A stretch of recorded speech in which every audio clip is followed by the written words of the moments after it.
I have a question. Of course, the races are coming up with the alderman's race. Are you guys going to do any special pieces on aldermen in your local area to find out what they are all about, what their issues are?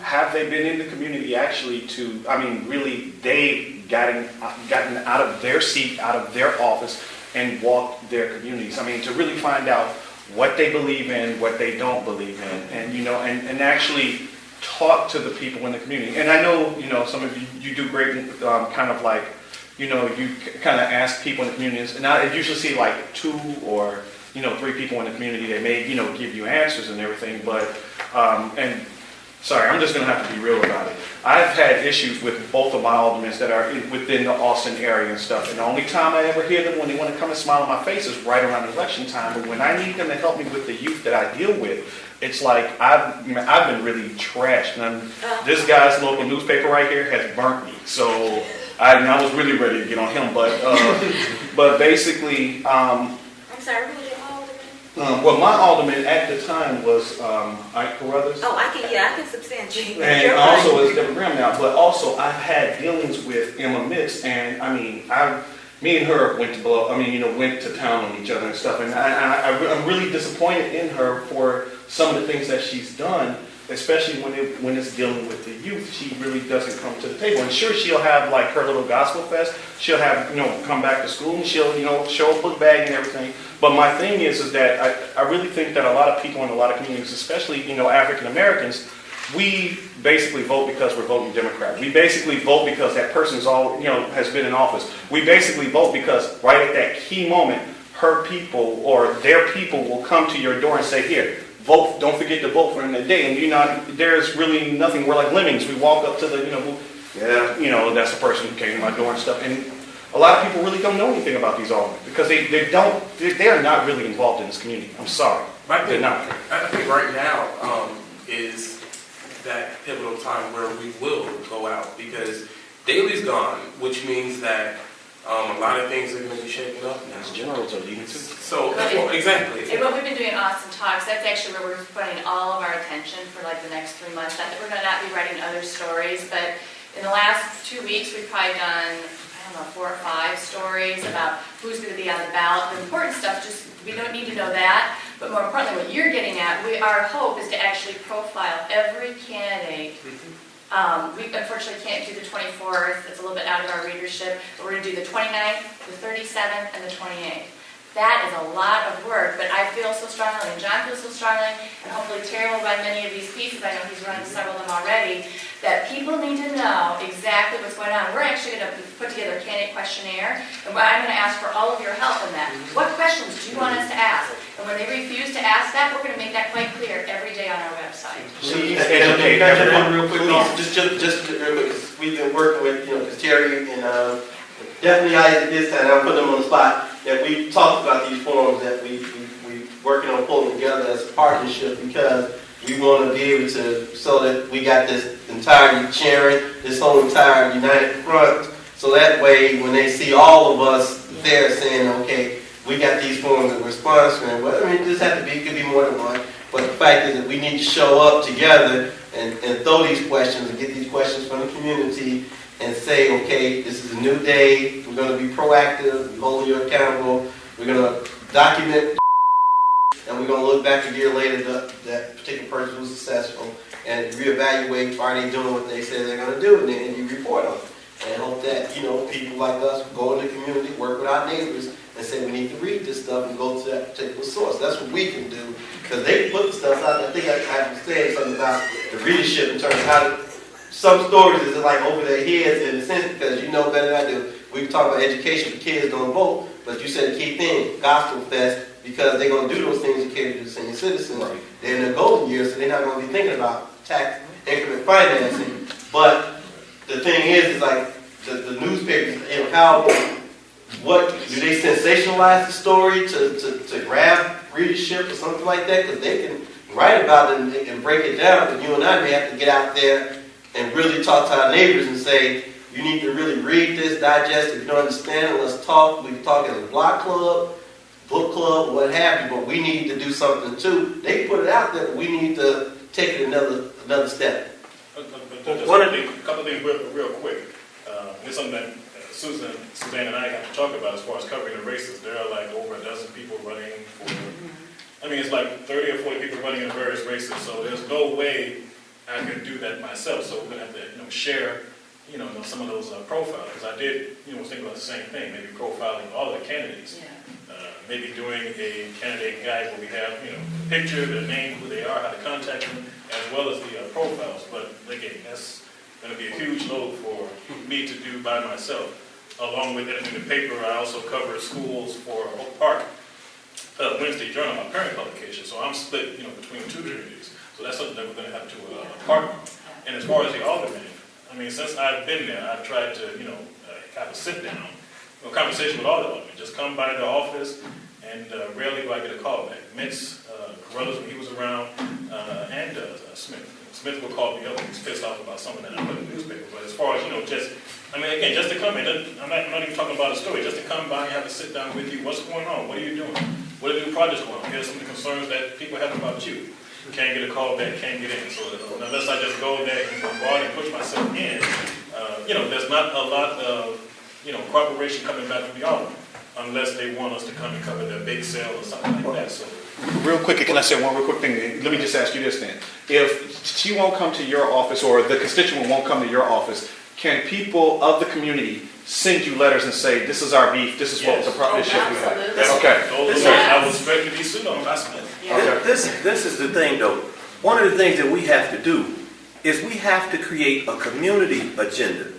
Because we could have 50 aldermen, we can have an alderman every week. We could pick aldermen, but if we don't give them something that we all are saying collectively that we want, not because there's some things that I want individually, some other things that everybody else want individually, that's how we continue to get taken as African Americans, because every other group know to create an agenda.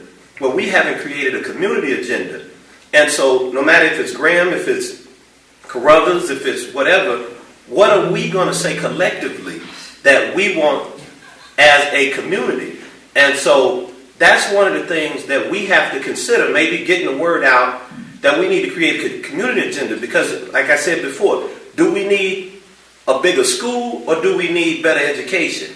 Do we need more police or do we need better police presence? Do we need... So we have to look at creating an agenda that we all can say, as individuals, I can support. I might not agree with you on this, but there's something that we can agree on, and my little plight plus your plight, we're going to support that issue and create an agenda around it. So if we can commit to creating an agenda, and maybe with the papers, asking the question, what is most pertinent to you? And based on that, whoever the alderman is, we can put these questions to them and say, this is our agenda. How are you going to move this agenda forward? If economics is our agenda, create an economic agenda and do it that way. So if there's a lot of this that's happening that they get away with, and it'll be Mitch today, it'll be somebody else tomorrow. It'll be Carruthers today, it'll be Graham tomorrow. But because we haven't given them an agenda, well, we told them, no matter who you are coming into this office, red, black, green, or blue, we need you to speak to these issues, and we're going to hold you, and we're going to come back in 3 months, and we're going to say, okay, how did you address the parks? Because that was our issue. All of our issues, not one person's issue, because they can pull one person to the side and say, don't say another word, I got you. You're going to be taken care of. Let's move on to another crisis. You don't get taken care of, and then you're saying, this person ain't no good. But if we all had that agenda, then we could move it forward. So that's what I'm saying. If we could look at creating, with the papers, with those who are whatever it is, we get it out there that there's a community. We need to create an agenda that for Austin, whatever that is. So the ones who are saying other things contrary, we know that we got this body of people that want to push this agenda. And our agenda is economics. Our agenda is whatever that we agree that those are the issues that, because my issue might be economics. But if after finding out from everybody that the issue is the parks, then we all need to gravitate toward that agenda issue until we get that handled. So do y'all see what I'm saying about us as a community creating an agenda? Right after the first of the year, let's get through the holidays, and I want to hear, what do you guys want? what is the agenda and what are the questions we're gonna ask, and tell us exactly what we should do in terms of the candidate. When we say candidate profiles, we're talking about interviewing you guys and other people, not just the candidate themselves. Tell us what you want, because the more you tell us, the more we're empowered then, just as Malcolm said, to go back to the alderman, the county commissioner, we haven't even talked about that, or anything else, and say, this is what these people are saying, and it's not me, it's not Terry, it's not John, it's not Isaac, it's collectively us, and most importantly, it's you as a strong part of the community. Maybe we could do it here, Malcolm. Always, that's what it's for. That's what I do. How about just a couple more questions? It's almost 11. I love that we're all still here, but I think some of the panelists may have things that they have to get to. So a couple more questions. I was gonna say that's an excellent idea. Consensus agenda is an excellent idea. But I wanted to also say, are you guys taking advantage of the social media, the free social medias, where, I mean, everybody, you know, kind of congregates at, you know, free social media such as Facebook, blah, Yeah. blah, you know. So, you know, and I kind of use that as a form myself to get messages out. And if we could collectively meet here in that virtual space, Yeah. also, and you know, because a lot of times we're not gonna come out in the snow, we aren't gonna come out there, but we can meet in that virtual space with this collective agenda and the consensus. That would be a good idea too.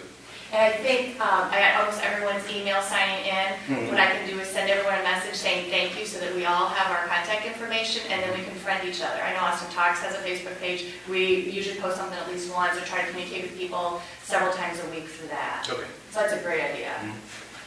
Any other questions before we? I'm sorry. Well, how are some of the community newspapers are using social media?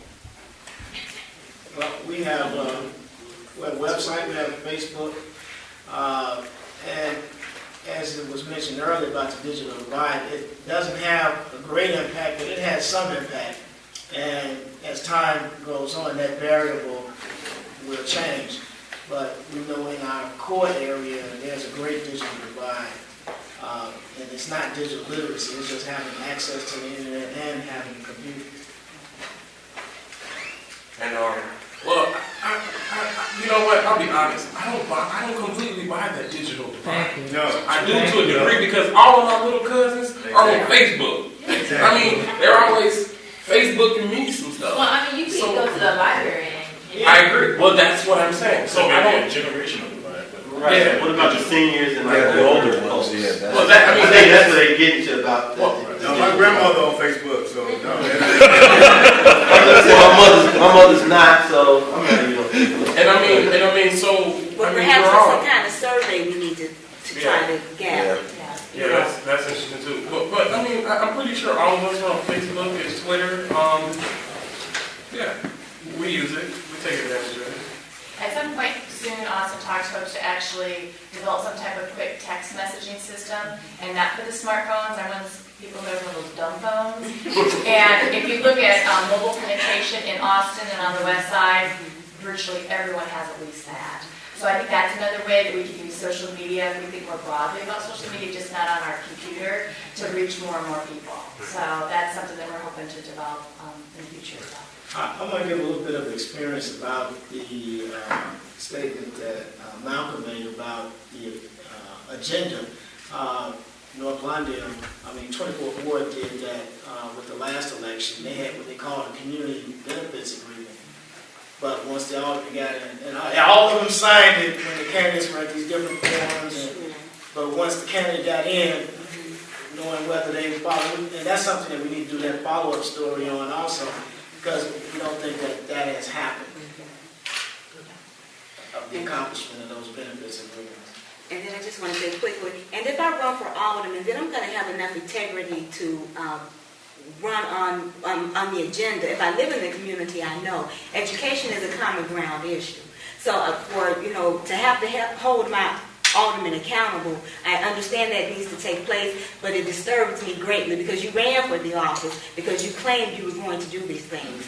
I would like to see the papers just to make sure that we validate our young people and that we always have positive things in there. And if it can be on the front page, please headline that. And then lastly, I think we need to look at some issues with race, because I think it's some real funky things going on with Latinos and African Americans, and so perhaps we need to look at that. And then also lastly, we need to make sure that we talk to other businesses about advertising with you all. So as we shop around Oak Park, Austin, Loop, we need to make sure that we mention, are you advertising in your papers? And In our issue now, we got a young man who created an invention, yes, run brake lights, so we are focusing on absolutely, and their accomplishments. yes, thank you. Thank you so much for coming, braving the snow, and offering up a conversation that I hope will continue.